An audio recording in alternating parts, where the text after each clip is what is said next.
بسم اللہ الرحمن الرحیم۔ السلام علیکم۔ بخت نصر بادشاہ ابتداء میں نہایت نیک بخت اور صالح تھا۔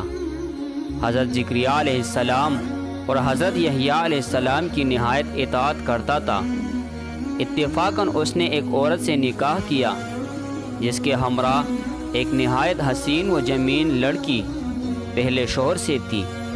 جب وہ لڑکی سن بلوغت کو پہنچی تو بادشاہ اس کی بہار حسن دیکھ کر فریفتہ و دیوانہ ہو گیا۔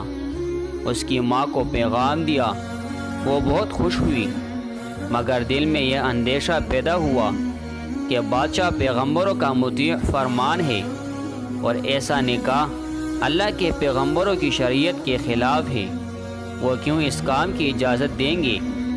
اس لیے بادشاہ سے کہا، تم اس کا حق مہر ادا نہ کر سکو گے۔ بادشاہ نے دریافت کیا کہ حق مہر کتنا ہے؟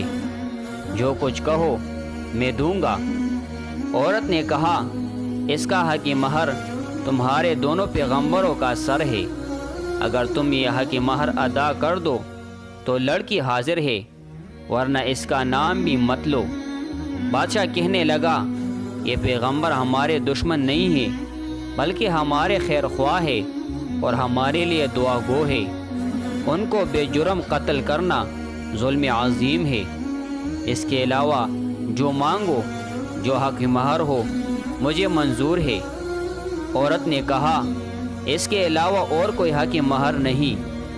بادشاہ نے ہوائے نفسانی سے مغلوب ہو کر فوج کو حکم دیا کہ دونوں بے گناہوں کا سر کاٹ ڈالو۔ عین حکم سپاہیوں نے پہلے حضرت یحییٰ علیہ السلام کو بیت المقدس میں قتل کیا تو حضرت زکریا علیہ السلام یہ منظر دیکھ کر جنگل کی طرف بھاگ نکلے۔ فوج پیچھے ہوئی اور شیطان نے رہنمائی کی۔ جب سپاہیوں نے آزمایا اور گھیر لیا تو حضرت زکریا علیہ السلام نے ایک درخت سے التجا کی، مجھے اس وقت اپنے اندر پناہ دے۔ حکم خداوندی سے پٹ گیا اور آپ علیہ السلام اس میں سما گئے اور پھر بند ہو گیا، لیکن قدر کپڑے باہر رہ گیا۔ فوج متحیر ہوئی کہ کہاں غائب ہو گئے۔ شیطان نے نشان دیا کہ اس درخت کے اندر ہے اور یہ کپڑا ان کے موجود ہونے کی علامت ہے۔ پھر شیطان نے آرا کی ترکیب بدلائی، درخت چیرا گیا۔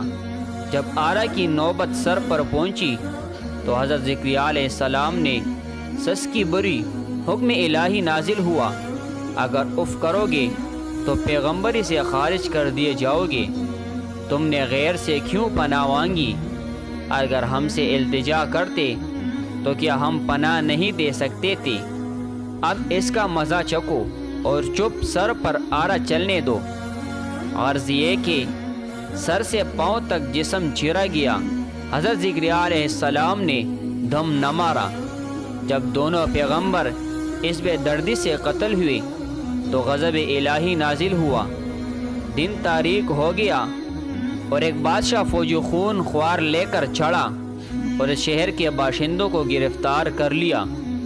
حضرت یحییٰ علیہ السلام کا خون بند نہ ہوتا تھا، جب قبر میں رکھتے تو قبر خون سے لبریز ہو جاتی۔